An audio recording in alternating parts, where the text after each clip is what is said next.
hanga jiru teenya yaa saamuna qalbii daawwitii aalamaa yaa saamuna qalbii daawwitii aalamaa quraanni faadhaa qotaaniif sannaa quraanni dawaadhaa ittiin wallaanamnaa jabaannee baranne ummataas barsiifnaa jabaannee baranne ummataas barsiifnaa akkasitti iyyannaa gara rabbiidhaatti gargar nu babaafte salphisiin ati gargar nu babaafte salphisiin ati Allahu Akbar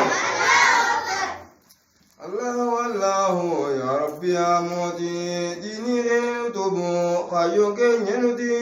gargar nu babaafte salphisiin ati gargar nu babaafte Allahu Akbar Allahu Akbar Allahu Akbar Asijinda pada yorotu dumeti duaina goda ya bulayyan goti ani wain bego wallala dugati ani jabadetin izati yadati Assalamu alaikum hundi muslimati gargar nu babafte salbisin ati gargar nu babafte salbisin ati Allahu Akbar